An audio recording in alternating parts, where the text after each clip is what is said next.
ल कक्षा 6 का भाइ बहिनीहरू घरमा बसेर योभन्दा पहिलाको पाठ 2 को अभ्यासहरू हामीले गरिसकेका छौँ हैन। अब कुनै कुनै अभ्यासहरू छन् ताकि क्लासै लागिसकेपछि गर्न सकिन्छ। अहिले यहाँबाट गऱ्यो भने अलिअलि बुझ्छु, खासै बुझ्दैन, त्यो क्लास लागेपछि नै गर्ने एउटा दुईटा, त्यसको लागि ट्युसन नलिने। र अर्को छ कक्षा 6 को अनि 3 पाठ इन्टरनेट हैन, अनि त्यसपछि निबन्ध अनि श्री ओम श्रेष्ठ रोदन भनेर लेखेका छन्। यसलाई चाहिँ म पढाइमा लेखिरहेको छु। 2 को मैले लगभग ल्याइदिसकेको छु, एउटा दुईटा मात्रै छ, खासै छैन है। तिमीहरूले गर्नुपर्ने अभ्यासहरू छ। अब ट्राई गर, सक्यो भने सक्यो, सकेन भने पछि म भनिदिन्छु। र अभ्यासहरू 3 तिर राखौँ र तिमीहरू घरमा सन्चै छौ होला हैन भन्दै यो भिडियो हेरेर बस्नुहुने सम्पूर्णलाई मेरो तर्फबाट नमस्कार। ल म इन्टरनेट भन्ने पाठ पढाउन गइरहेको छु। इन्टरनेट भन्ने बित्तिकै अहिले इन्टरनेट नभएको भए हामीले यो पढाइ पनि पढाउन सक्ने थिएनौँ हैन। जुन इन्टरनेटको माध्यमले तिमीहरू क्लासमा आउन नसके पनि तिमीहरूको पठन पाठन के भइरहेको छ, चलिरहेको छ हैन, पूर्ण रूपमा चलिरहेको छ हैन। सबै अभ्यासहरू भइरहेको छ। अब सोध्न पनि तिमीहरूले चाह्यो भने सोध्न पनि मिल्छ हैन, नेटबाट कनेक्ट गरेर। तर हेर्न त पाइरहेका छौ हैन, एकरो हेरिरहेका छौ, पढिरहेका छौ। त्यही नेटको माध्यमले गर्दाखेरि सजिलो भयो। ती इन्टरनेट भनेको पनि त्यही नै हो, तिमीहरू सबले बुझिसकेका छौ हैन। त्यसैले यसमा के छ त हैन, इन्टरनेट भनेको के हो त, इन्टरनेट किन जान्ने हामीले हैन। इन्टरनेट प्रयोग गरेका छौ, तिमीहरू त प्रयोग गरेकै छौ हैन। अनि इन्टरनेटमा के हुन्छ, इन्टरनेटको थालनी कुन देशबाट भएको हो, यस्ता खालका कुराहरू हामीले यो पाठमा पढ्छौँ है। इन्टरनेट श्री ओम श्रेष्ठ रोदन भन्नेले चाहिँ लेखेको हुन्। आवश्यकता अधिकारको जननी हो। आवश्यकता के हो त भन्दाखेरि अधिकार आविष्कारको जननी हो, आविष्कारको जननी हो। किनभने जबसम्म आवश्यकता पर्छ अनि मात्रै आविष्कार हुन थाल्छ। आवश्यकता पर्दैन भने आविष्कार पनि हुन सक्दैन हैन। जसरी हामीलाई भोक लागेको छ, जोडले भोक लागेको छ, आवश्यकता परिसक्यो, अनि त खाना खान जान्छौँ हामी हो। त्यस्तै जुन चिजको धेरै आवश्यकता पर्छ त्यही चिजको आविष्कार पनि हुन जान्छ। जननी भनेको आविष्कारको जननी हो, जननी भनेको जननी। यसैले समयमा नयाँ नयाँ आविष्कारहरू हुँदै आएका छन् हैन। नयाँ नयाँ कुराहरूको आविष्कार हुँदै आएका छन्। यस्ता आविष्कारहरूबाट वैज्ञानिक उपलब्धिहरू प्राप्त हुने गरेका छन्। यस्ता आविष्कारहरूबाट वैज्ञानिक उपलब्धिहरू हुने गरेका छन् हैन। जुन आविष्कारहरूले वैज्ञानिकहरूले पनि एउटा आविष्कार गर्छन् अनि प्रयोगशालामा जान्छन्, सक्सेस हुन्छन्, फेरि अर्को कुराको आवश्यकता पर्छ, अर्को कुरा बनाउँछन् हैन। यसरी नै प्राप्त हुन्छन्। यस्ता वैज्ञानिक उपलब्धिहरूले मानिसको जीवनलाई सजिलो र सुविधायुक्त बनाइदिएका छन् हो। वैज्ञानिक युक्त जुन उपलब्धिहरू छन् तिनीहरूले गर्दा मानिसलाई के बनाइदिएको छ त, मानिसको जीवनलाई सजिलो र सहज सुविधायुक्त बनाइदिएका छन्। मानिसले धेरै वर्ष लगाएर गर्न सक्ने काम यस्ता वैज्ञानिक उपलब्धिले क्षणभरमा गरिदिन थालेका छन्। मानिसले कैयौं वर्ष लगाउनु पर्ने हैन यस्ता कुराहरूलाई जुन मेसिनरी सामानहरूले क्षणभरमै उतिखेरै 10 मिनेट 15 मिनेटमै, 1 दिन 2 दिन 2 वर्ष 3 वर्ष लाग्नेलाई पनि 10 मिनेट 15 मिनेट 1 घण्टामा उनीहरूले भ्याइदिन सक्छन् हैन। क्षणभरमै गरिदिन थालेका छन्। अथक शारीरिक श्रम गरेर पाउन नसक्ने सफलताहरू पनि यस्ता वैज्ञानिक उपलब्धिका कारण सजिलै पाउन थालिएको छ।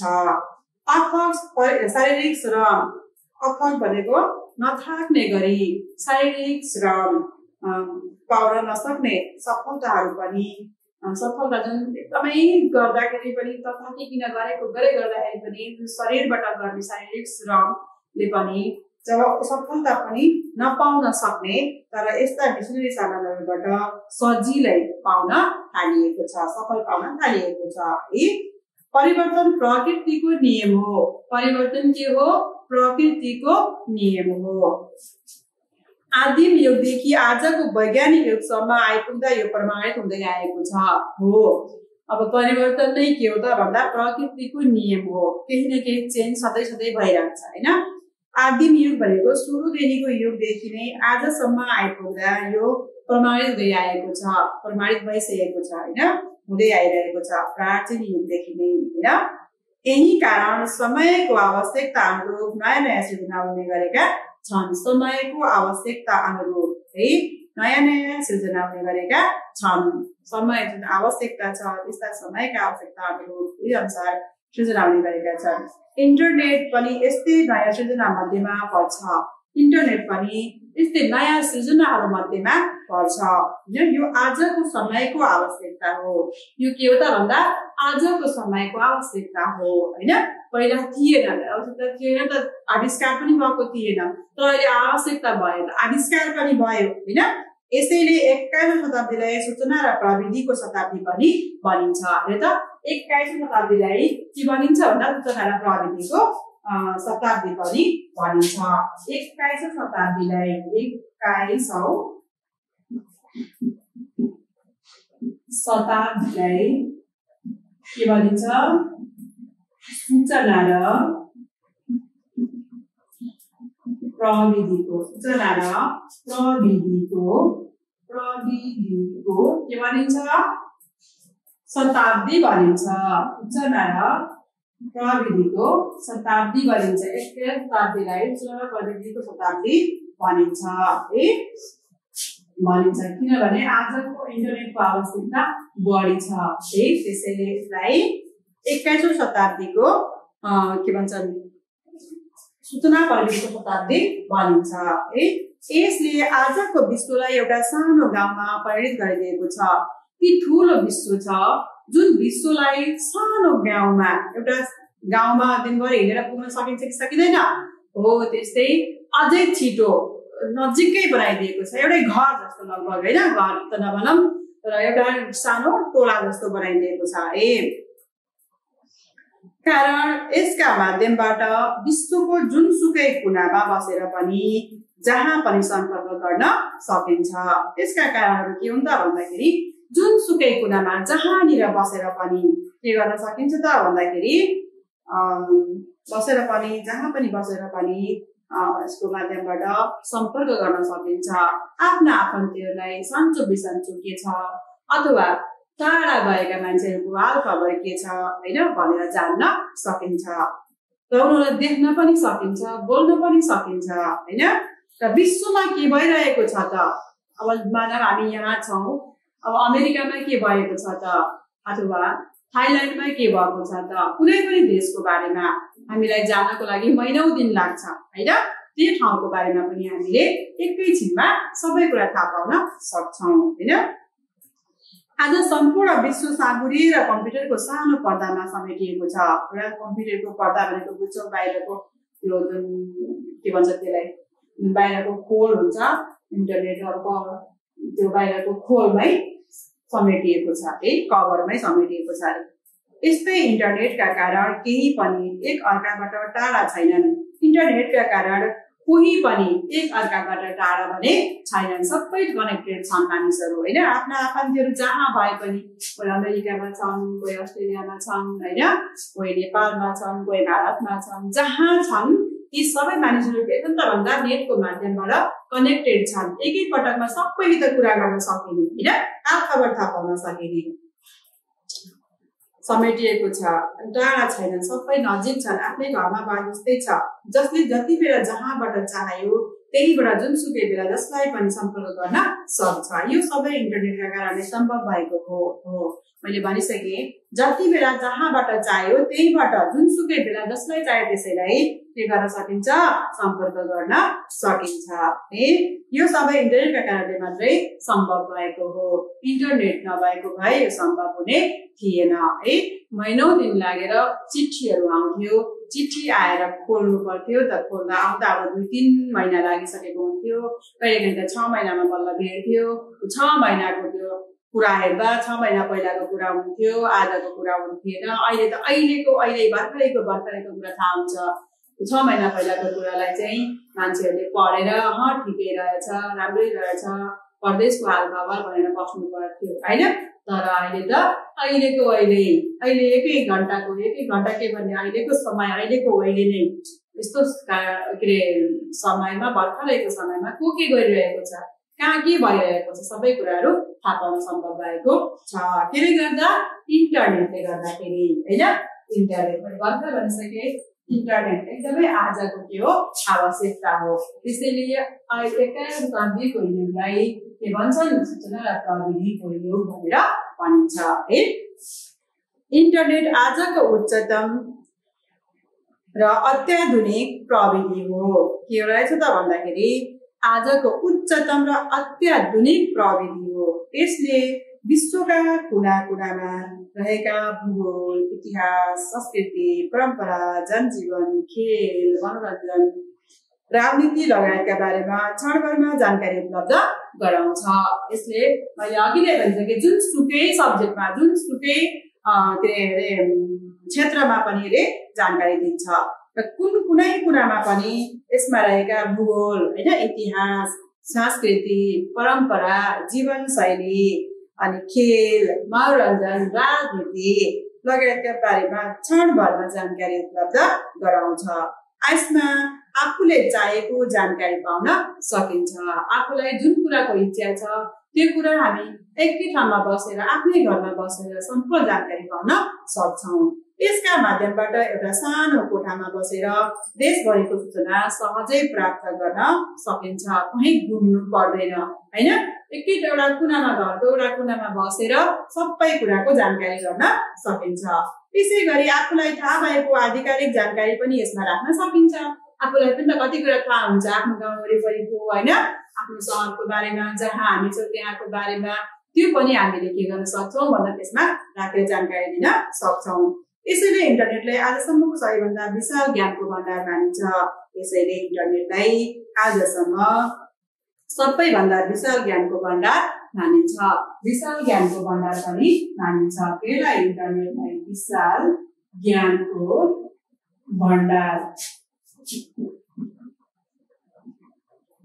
मानिन्छ। कसलाई?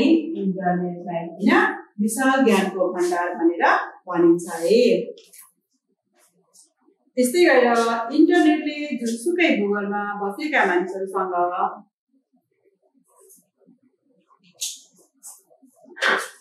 आवाज, अक्षर र दृश्यका माध्यमबाट सम्पर्क गराउँछ।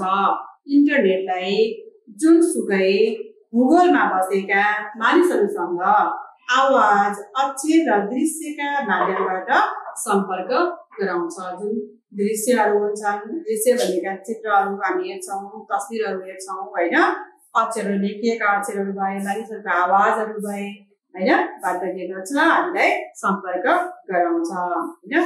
यसरी मानिसहरूलाई एक अर्कासँग सम्पर्क गराएर इन्टरनेटले विचार र सामग्रीहरूको आदान प्रदान गर्न सघाउँछ। जुन विचारहरू हुन्छन्, सामग्रीहरू हुन्छन्, तिनीहरूलाई चाहिँ आदान प्रदान गर्न सघाउँछ।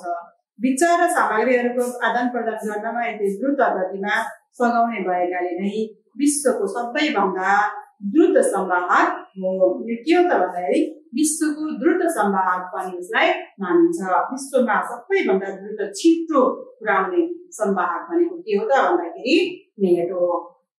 यसैले यसलाई आधुनिक हुलाक पनि भनिन्छ। यसलाई के भनिन्छ त भन्दाखेरि आधुनिक हुलाक पनि भनिन्छ। सबैभन्दा द्रुत संवाहक हो हैन, विश्वको सबैभन्दा द्रुत संवाहक हो के नेट। विश्वको सबैभन्दा द्रुत संवाहक हो। विश्वको सबैभन्दा द्रुत के हो संवाहक हो। संवाहक हो। यसरी जान्नुपर्छ है। विश्वको सबैभन्दा द्रुत संवाहक हो के नेट, सबैभन्दा छिटो हुन्छ। त्यसैले यसलाई के भन्छ संवाहक हो। त्यसैले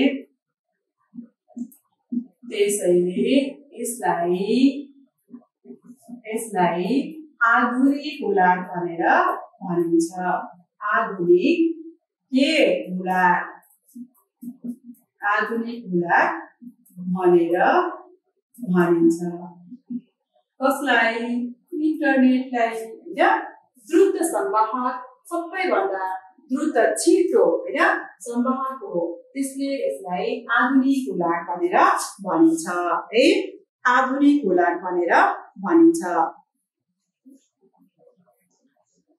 अर्को शब्दमा हो बिजुली हुलाक पनि भनिन्छ यसलाई बिजुली हुलाक पनि भनिन्छ बिजुली भएन भने पनि यो चल्नेवाला पनि छैन चार्ज त गर्नुपर्छ हैन इन्टरनेटका माध्यमबाट इमेल खोली खबरहरूको आदान-प्रदान गर्न सकिन्छ इन्टरनेटको जुन माध्यम छ त्यसबाट इमेल खोली खबरहरूको आदान-प्रदान गर्न सकिन्छ इमेल खोलिन्छ नि त्यो खोलेर खबरहरूको आदान-प्रदान भनेको आफूले पनि पाउने अथवा दिने काम गर्न सकिन्छ अनलाइन च्याट मार्फत एकअर्कासँग कुराकानी सूचना आदान-प्रदान गर्न सकिन्छ हामीले गरिरहेका छौं हैन जुन अनलाइनबाट च्याट गरेर कुराकानी गरेर हामीले आफ्नो हालखबर बताउने र उसको हालखबर के छ भन्ने कुराहरू हामीले थाहा पाउन सकिन्छ यसैगरी आफूसँग भएका सामग्रीहरूलाई फाइल ट्रान्सफर गरी पठाउन र पाउन सकिन्छ आफूसँग जुन सामग्रीहरू छन् त्यसलाई पनि फाइल ट्रान्सफर गरेर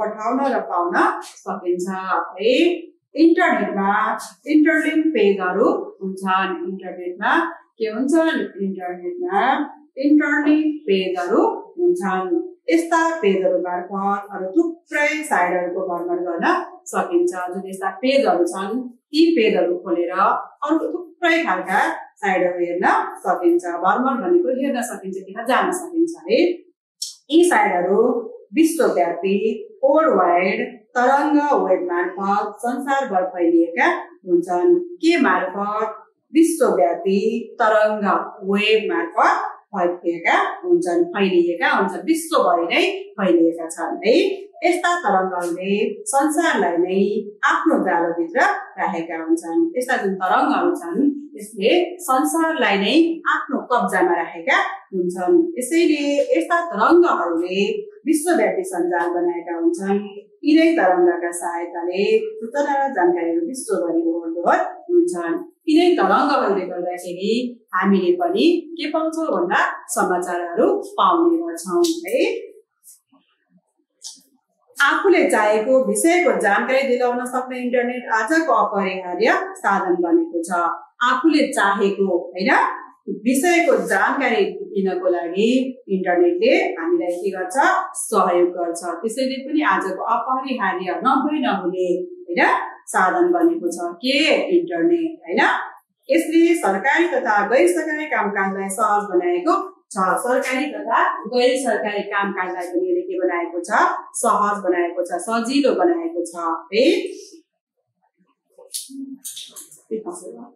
इन्टरनेटबाट संसारभरिका समाचार पढ्न पुस्तक पढ्न चलचित्र खेल हेर्न खरिद गर्न भुक्तानी दिन रोजगारीको खोजी गर्न लगायत कुनै पनि कारोबार गर्न सकिन्छ जुन इन्टरनेटलाई चाहिँ हामीलाई चाहिएको आवश्यकता अनुसार हामीले जे पनि खोज्दा त्यहाँ भेटिन्छ है रोजगार चाहियो भने पनि खोज्दाखेरि त्यहीबाट पाउन सकिन्छ हैन अनि चलचित्र हेर्न अनि पुस्तक खोली पढ्न किताबहरू किन्न जस्ता जे चाह्यो त्यही गर्न सकिन्छ है भुक्तानी दिन जस्ता कामहरू हामीले गर्न सकिन्छ इन्टरनेटका कारण विकसित र विकासोन्मुख राष्ट्रको दैनिक व्यवहारमा सरलता आएको छ हैन विकसित भनेको विकास भइसकेको र विकासशील भनेको विकास हुँदै गरेको देश है मा पनि सरलता आएको छ सजिलो भएको छ सडक पुग्न नसकेका दुर्गम क्षेत्रमा बासिन्दाले पनि विश्वका सबैजना प्रविधिका बारेमा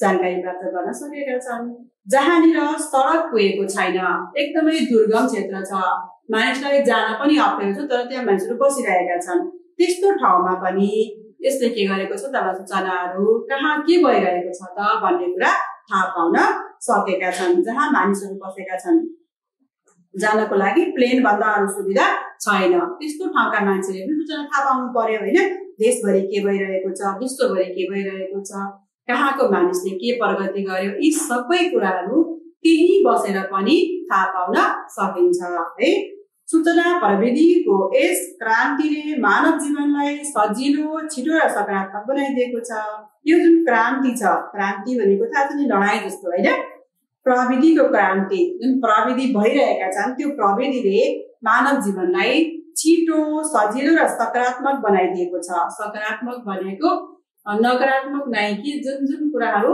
सही कुराहरू मतलब सही सोच बनाइदिएको छ। अहिले इन्टरनेट बिनाको विश्वको कल्पना गर्न सकिँदैन।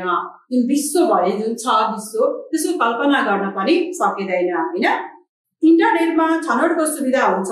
इन्टरनेटमा छनौटको सुविधा हुन्छ। के छनौट भएर यसमा उपयोगी र अनुपयोगी दुवै खाले सूचनाहरू पाइन्छन्। मैले भनिसके नेगेटिभ र पोजिटिभ हैन। यसमा जुन सकारात्मक बनाइदिन्छ भनेको थिएँ मैले हैन। तर त्यसको नराम्रो कुरा लियो भने त नकारात्मक पनि बनाइदियो हैन। त्यसैले दुईटा कुराहरू उपयोगी र अनुपयोगी दुवै खालका सूचना पाइन्छन्। इन्टरनेटमा पाइने प्राय जानकारीहरू फाइदाजनक हुन्छन् र केही हानिकारक पनि हुन्छन्। कुनै जानकारी एकदमै फाइदा हुन्छन् भने कुनै जानकारी दुर्घटना निम्त हुने खालका पनि हुन सक्छन्, नराम्रा खालका पनि हुन सक्छन्। त्यसैले हाँसले पानीबाट छुट्टाएर दुध जति लिए जस्तै हितकारी जानकारी लिएर अहित गरे जानकारीलाई छाडिदिनुको जिम्मेवारी हुन्छ। हाँसलाई दुध दियो भने हाँसले के गर्छ अरे भन्दाखेरि दुध खान्छ अनि पानी छुट्टाइदिन्छ अरे हैन। हो त्यस्तै नेटमा पनि राम्रो कुरा लिने नराम्रो कुरालाई छुट्टाइदिने गर्नु पर्छ। यस्ता मानिस नै भविष्यमा सफल हुन्छन्। जुन नराम्रा कुराहरू छोडिदिने र राम्रा कुराहरू दिने मानिस नै भविष्यमा के हुन्छन् त भन्दाखेरि सफल हुन्छन् है। सन् 2016 सम्म विश्वको जनसंख्या 7 अरब भन्दा माथि पुगिसकेको अनुमान छ। 2016 हैन सन् हाम्रो 2016 गइसकेको छ है। जनसंख्या 7 अरब भन्दा पनि माथि पुगिसकेको अनुमान छ। अहिलेको अनुमान कति छ मलाई थाहा छैन। 7 अरब भन्दा पनि माथि पुगिसकेको छ। तर विश्वभरिमा इन्टरनेटको प्रयोगकर्ताको संख्या विश्वको कुल जनसंख्याको 42% भन्दा पनि बढी अनुमान छ। भनेको विश्वमा संसारभरिमा 42%ले के गर्छन् भन्दाखेरि इन्टरनेट चलाउँछन् है। विश्वमा सबैभन्दा बढी इन्टरनेट प्रयोगकर्ता भएको देश चीन बनेको छ। अब है विश्वमा चाहिँ कति पर्सेन्टले बनाउँछन् भन्दाखेरि 42%ले के गर्छन् नेट चलाउँछन् सबैभन्दा बढी हैन। र सबैभन्दा बढी चलाउने देश कुन हो भन्दाखेरि सबैभन्दा बढी चलाउने देश कुन हो त भन्दाखेरि चीन हो। चीनमा धेरै मानिसले इन्टरनेट चलाउँछन् प्रयोग गर्छन् है। त्यसपछि भारत र संयुक्त राज्य अमेरिकाको नाम आउँछ।